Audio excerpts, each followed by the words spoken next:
So good evening everyone. We are the Group 6 and we will be discuss Lesson 13, Jose Rizal and the American Made Hero Controversy. But first, let me introduce first my group mates. We have Mr. Du, Mark Antoinette, Miss Daos Mariel, Miss Erica Pajarillo, Miss Bon, Jeneline, and me, Miss Jinsairan Limpiada.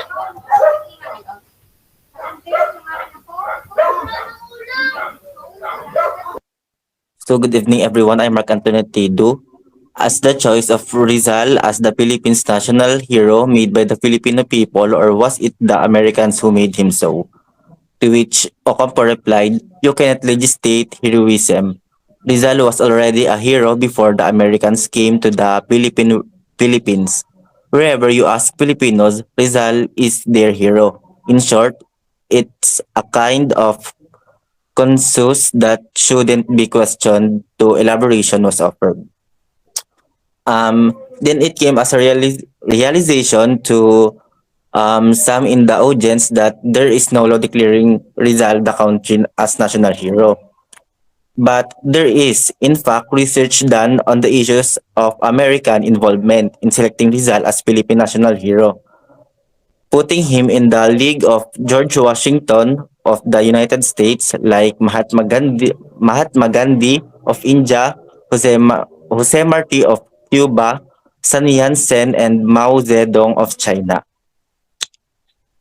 And and in the interest of historical research, according to counter consciousness, in the interest of historical research, I'm quoting substantially from Renato Constantino book. So next slide po. An American-sponsored hero. We have magnified Rizal's role to such an extent that we have lost our sense of proportion and relegated to a subordinate position our other great men and the historic events in which they took a part. So although Rizal was already revered figure and became more so after his martyrdom, it cannot be denied that his preeminence among our heroes was partly the result of American sponsorship. This sponsorship took two forms. One on hand, that of encouraging a Rizal cult, on the other that of minimizing the importance of other heroes or even vilifying them. There is no question that Rizal had the qualities of greatness. History deny his patriotism. So the next topic po will discuss by Miss Mariel Daos. So it was Governor William Howard Taft who in 1901 suggested that the Philippine Commission given a national hero.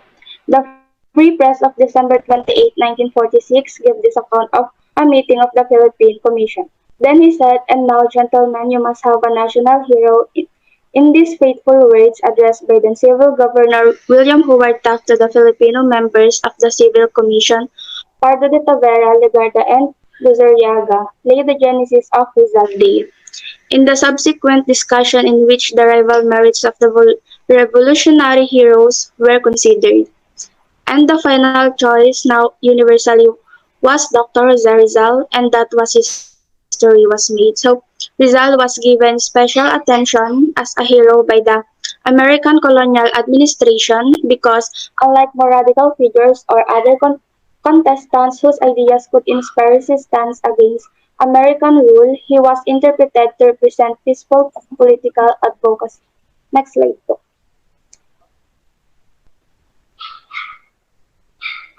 So the decision to sponsor Rizal was implemented with the passage of the following acts of the Philippine Commission. First is the Rizal Act number 137. This act name of the province Morong to Rizal. Second is the Rizal Act 243. It is the erection of a monument in honor of Rizal at Luneta. And third is the Rizal Act 346, an act which set the anniversary of his death as a day of observance. Next.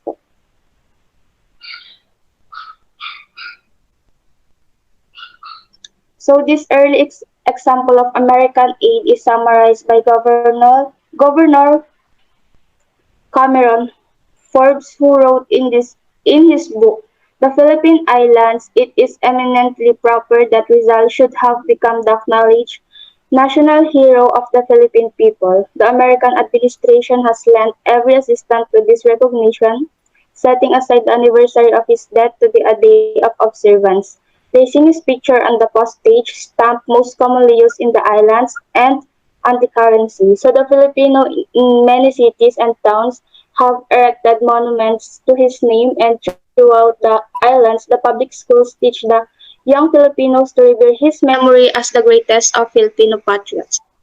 And the next reporter po is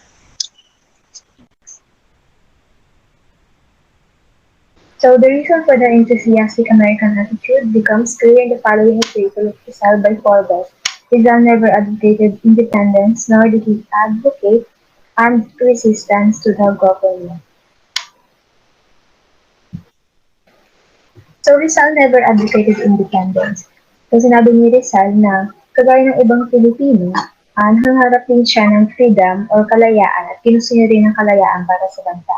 Sabi niya, ang pagkakaroon ng edukasyon at hard work ang solusyon, ang pwedeng maging solusyon upang makamit ang kalayaan na ninais niya para sa bayan. Sabi din ni Rizal, sinulat niya ito na sabi niya, what is the use of independence if the slaves of today will be the tyrants of tomorrow?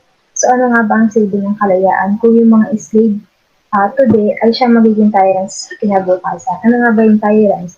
Yung tyrants yung cruel and oppressive ruler, a ruler who sees power without legal right. Kasabi din niya, and no doubt they will because whoever submits tiring that's it. So sino nga bang ayaw na magkaroon ng kapangyarihan? For Rizal, the gift of reason with which we are endowed must be bridled and utilized in order to overcome ignorance which causes slavery.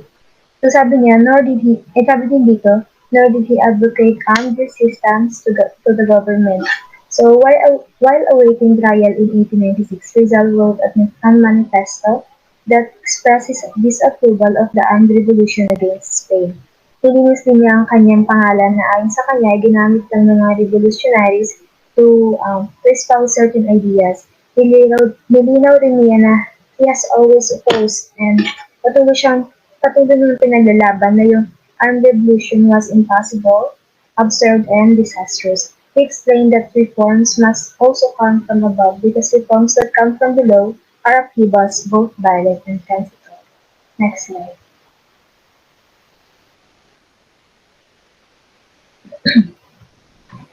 He urged reform from within by publicity, by public education, and appeal to the public conscience. Taft's appreciation of Rizal has much the same basis, as evidenced by his calling Rizal the greatest Filipino physician, a novelist, and a poet, who, because of his struggle for a betterment of conditions under Spanish rule, was unjustly convicted and shot. So ayon kay Rizal, naniniwala siya na a change in institutions would pave the way for economic advancement and dahil doon, the Philippines could attain and be worthy of her liberties. Next slide. So, dineclare din niya na sabi niya, my dream was my country's prosperity because with a prosperous, enlightened people, liberties would not have to live. Next slide.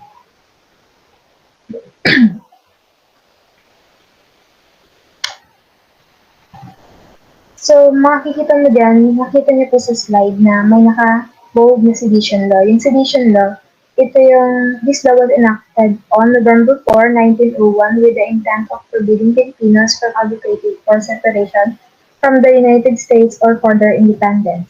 Even even if the means that would be used were peaceful, it was prohibited if even punishable by death or imprisonment. It was passed by the Second Philippine Commission, also known as the Taft Commission, because it was led by William Howard Taft. This commission was started by U.S. President William McKinley and functioned as a bicameral legislature until 1916 when the Jones Act created an elected legislature. Next slide.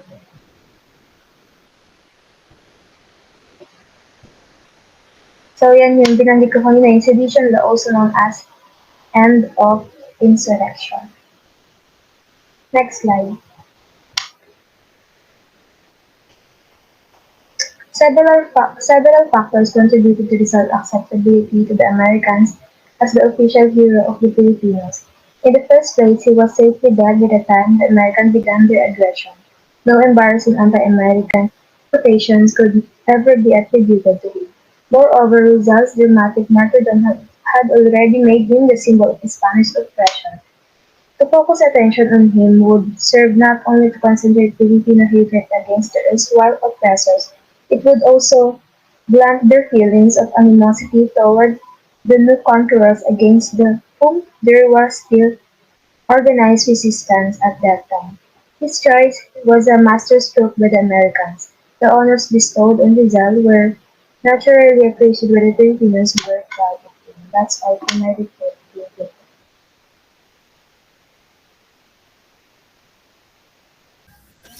At the same time, the attention lavished on Rizal relegated other heroes to the background heroes whose revolutionary example and anti-American pronouncement might have stiffened Filipino resistance to the new conquerors. So, ibig sabihin sa kabilang banda, ang atensyong ipinagkaloob kay Rizal ay nag-relegate sa iba pang mga bayani dahil binigyan diin ng mga Americans ang katotohanan that Rizal was a reformer, hindi separista. Ayon sa mga Americans, si Rizal ay hindi kailanman maaaring i-invoke on the Philippine independence dahil hindi siya maaaring tawagan sa mga resistance against the invaders or sa mga mananakop. It must be remembered that the Filipino members of the Philippine Commission were conservative ilustrados.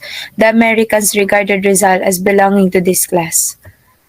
So, ibig sabihin si Rizal ay tinuring ng mga Amerikano bilang kabilang sa Filipino member on the Philippine Commission, kung saan ay tinatawag sa mga konserbatibong ilustrado.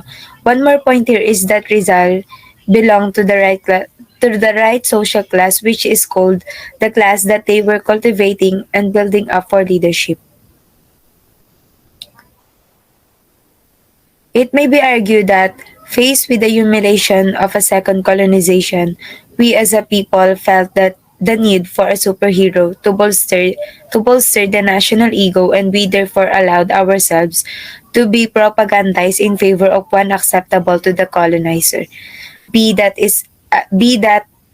as it may, certainly it is now time for us to view Rizal with more rationality and with more historicity. Tayo bilang mga individual at mamamayan ay kinakailangan natin ng isang superhero or national hero upang maging malakas ang ating national ego, at the same time allowed ourselves to be propagandized.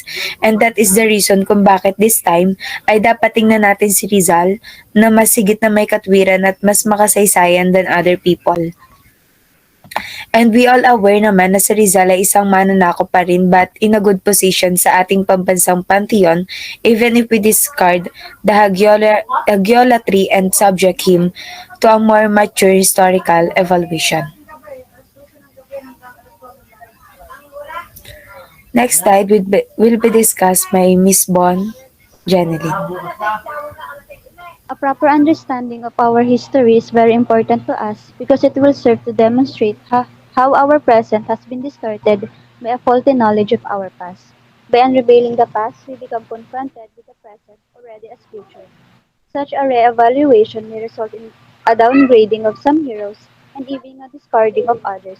It cannot spare even Rizal. The exposure of his weaknesses and limitation will also mean our liberation, for he has, to a certain extent, become part of the superstructure that supports present consciousness. That is why a critical evaluation of Rizal cannot but lead to a revision of our understanding of history and of the role of the individual in history. So, mahalaga nga po na meron tayong proper na kaalaman po tungkol sa ating kasaysayan.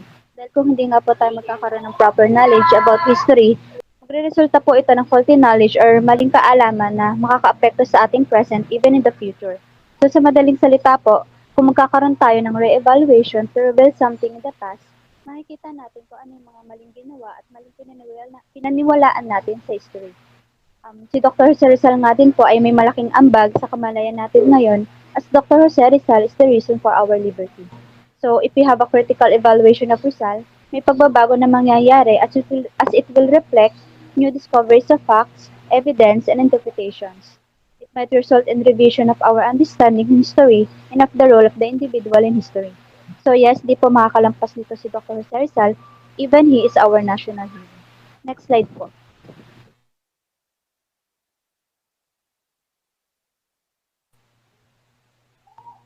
Orthodox historians have presented history as a succession of exploits in eminent personalities, leading many of us regard history as the product of gifted individuals.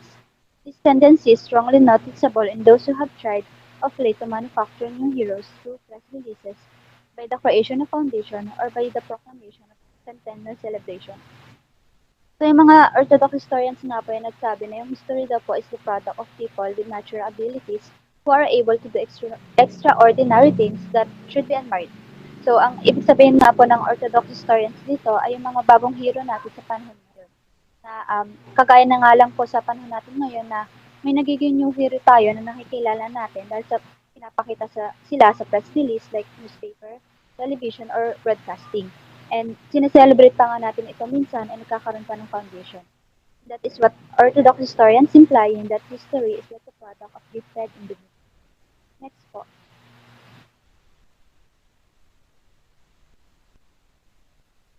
Though such tactics may succeed for a limited period, they cannot ensure immortality where there exists no solid basis for it.